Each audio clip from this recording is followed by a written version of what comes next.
თბილისიდან ჩინეთის ქალაქებში მოგზაურობა უკვე ვიზის გარეშეა შესაძლებელი. პირველი რეისი თბილისიდან ურუმჩის მიმართულებით უკვე შესრულდა. ბორტზე 140 მგზავრი იმყოფებოდა. მათგან 40 საქართველოს მოქალაქე იყო. მათ უვიზო მიმოსვლით პირველად ისარგებლეს.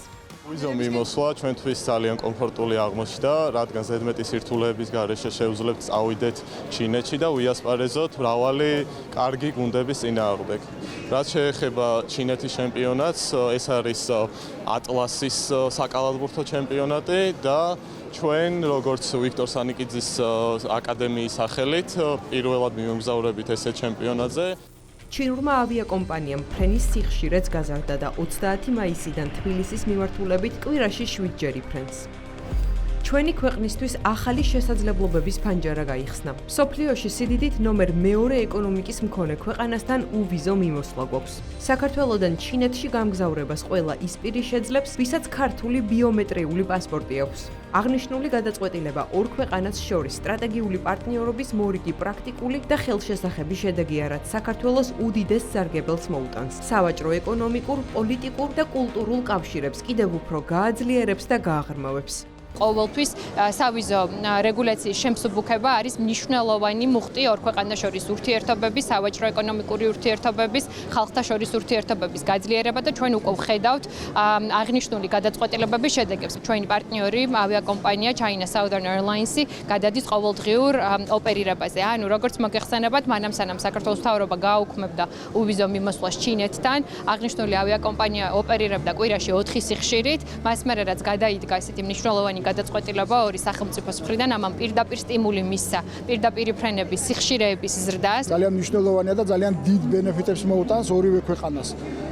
წარმოიდგინეთ თქვენ ტურისტები, რომლებიც ვიზის გარეშე იმგზავრებენ, მეწარმეები და ბიზნესმენები, რომლებიც შესაძლებლობა ექნება ვიზის გარეშე ჩავიდნენ, კულტურის სფეროს წარმომადგენლები, სპორტსმენები, მეცნიერები, აკადემიური წრეების წარმომადგენლები, რომლებიც შესაძლებლობა ექნებათ ადვილად იმოგზაურონ, თავისუფლად იმოგზაურონ და ისეთ ღონისძიებებში მიიღონ მონაწილეობა და ისეთი პარტნიორობა დაამყარონ ადგილობრივებთან, რომლებიც ორი თანამშრომლობას, რა თქმა უნდა, კიდევ უფრო გააღრმავებს და კიდევ უფრო წინ წაწევს. უვიზო მიმოსვლასთან ერთად აქტიურდება ეკონომიკური პროცესებიც. ისტორიაში პირველად შუა დერეფნის გავლით ჩინეთიდან საქართველოში ორგანიზებული საპილოტე გადაზიდვა განხორციელდა. ჩინეთის ქალაქ ურუმჩიში დატვირთული ავტომობილები ყაზახეთის, კასპიის ზღვისა და აზერბაიჯანის გავლით საქართველოში 26 მაისს შემოვიდნენ. ამჯერად ტვირთის საბოლოო დანიშნულება საქართველო იყო, თუმცა სამომავლოდ შუადერეფანის საშუალებას იძლევა ჩინეთიდან ჩამოსული ტვირთი საქართველოს გავლით ევროპის ქვეყნებში ჩაიტანონ.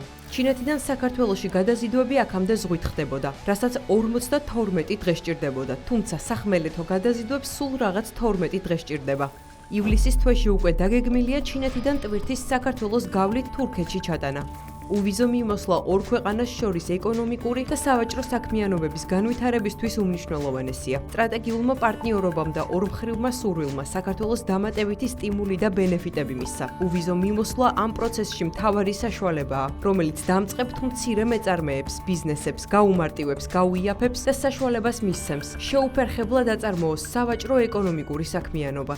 უვიზო მიმოსვლაზე შეთანხმებამ, რომელიც ძალაში შევიდა, აჩვენა რამდენად მნიშვნელოვანია ჩინეთსა და საქართველოს შორის სტრატეგიული პარტნიორობა, რომელიც გასულ წელს ჩამოყალიბდა. შეთანხმებამ აჩვენა, რომ საქართველოს და ჩინეთის სტრატეგიული პარტნიორობა დაფუძნებულია ორმხრივ პატივისცემაზე. გასულ წელს საქართველოს ყოფილმა პრემიერ-მინისტრმა გადაწყვიტა უვიზო მიმოსვლის ცალმხრივად დაწესება ჩინეთის მოქალაქეებისთვის. შემდეგ გადავწყვიტეთ საპასუხოდ რაიმე მოგვემოქმედებინა. მოხარული ვარ, რომ ორივე მხარის ძალისხმევით განვახორციელეთ ეს შეთანხმება. გასულ წელთან შედარებით მიმდინარე წელს პირველ სეზონზე ჩინელი ტურისტების რაოდენობა, რომლებიც საქართველოში ჩამოდიან, 290%-ით გაიზარდა. ჯერა ახალი სავიზო რეჟიმით არა მხოლოდ ტურისტების რაოდენობა გაიზრდება, არამედ ძალიან სწრაფად გაიზრდება ორმხრივი კონტაქტები მეცნიერებაში, ტექნოლოგიებში, აკადემიურ წრეებსა და კულტურული მიმართულებით.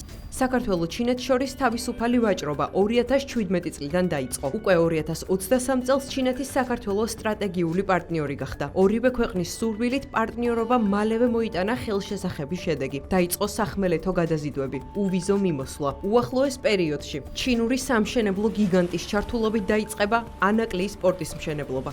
ჩვენ შევდივართ აბსოლუტურად სხვა რეალობაში.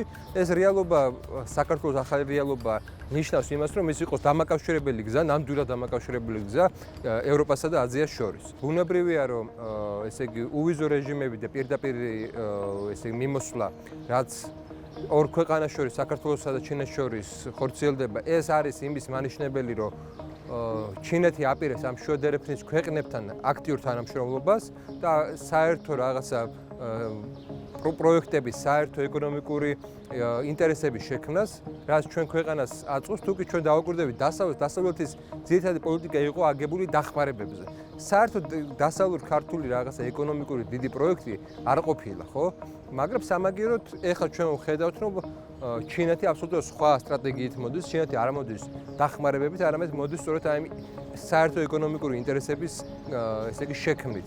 და ეს შექმნა თავისებურად ცვლის ქართულ პოლიტიკურ რეალობას, მათ შორის იმ რეალობას, რაც დღეს არის, იმისთვის რომ ეს გზა იყოს უსაფრთხო და იყოს რაღაც სტაბილური, ჩინეთი დებს საკმაოდ ესე იგი აქტიურ ინვესტიციებს მისი ინფრასტრუქტურის განვითარებაში, დაიწყო საუბარი იმაზე, რომ ელექტრომანქანების ბაზარი შეიქმნას ქუთაისში, შეიქმნას გარკვეული წარმოებები და პირველად შანსი გვეცემა როგორც სახელმწიფოს ინდუსტრიების შექმნის.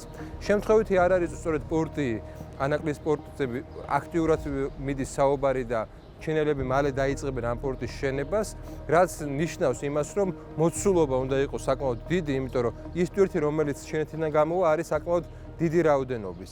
ჩინეთის ეკონომიკა მსოფლიოში სიდიდით მეორეა, უმსხვილესი დადებითი სავაჭრო სალდოთი. ჩინეთის წილი გლობალურ ეკონომიკაში მუდმივად მზარდია. მსოფლიოს ქვეყნები ცდილობენ ჩინეთთან პარტნიორული ურთიერთობები დაამყარონ. ამის ნათელი მაგალითი და დასტურია ბოლო პერიოდში ჩინეთში მსოფლიოს არაერთი ლიდერის საქმიანი ვიზიტი. საფრანგეთის პრეზიდენტი ემანუელ მაკრონი, გერმანიის პრემიერ-მინისტრი ოლაფ შოლცი, ევროკომისიის ვიცე-პრეზიდენტი ჯოზეფ ბორელი, ევროკომისიის პრეზიდენტი ურსულა ფონ დერ ლეიენი. ჩინეთში ოფიციალური ვიზიტით ორჯერ იმყოფებოდა შეერთებული შტატების სახელმწიფო მდივანი ენტონი ბლინკენი.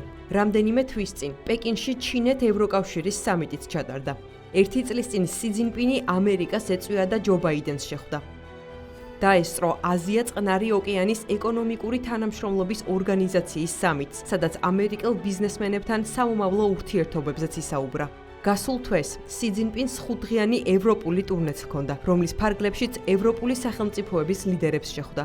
მხოლოდ უნგრეთში რამდენიმე ორმხრივ შეთანხმებას მოეწერა ხელი. ასეთ მეგა სახელმწიფოსთან საქმიანი და კეთილგანწყობილი ურთიერთობები მსოფლიოს ნებისმიერი ქვეყნისთვის მნიშვნელოვანია. ევროპის არაერთი სახელმწიფო ცდილობს ჩინეთთან კეთილგანწყობილი ურთიერთობები დაამყაროს, რადგან ნებისმიერი სახელმწიფოს მთავრობებისთვის ეს საკუთარი ქვეყნის ეკონომიკის განვითარებისა და ხალხის კეთილდღეობისთვის წინ გადადგმული ნაბიჯია. ჩინეთის როლი მსოფლიო ეკონომიკაში შეუფასებელია. ჩინეთი არის უმსხვილესი სავაჭრო პარტნიორი და უმნიშვნელოვანესი სავაჭრო პარტნიორი ისეთი ეკონომიკური გიგანტებისთვის, როგორიც არის მაგალითად თუნდაც იგივე ევროკავშირი. ევროკავშირის იმპორტის 20% აი ამ წლებში წელს ჩინეთზე მოდის. და შესაბამისად აი ეს ეკონომიკური განვითარება ასევე აისახება ჩინეთის როლის ზრდაში მსოფლიოს უსაფრთხოებასა და პოლიტიკაში. ამ კონტექსტში ბუნებრივია საქართველოსთვის ძალიან ხელსაყრელი და კარგი შანსია ჩინეთთან სტრატეგიული პარტნიორობის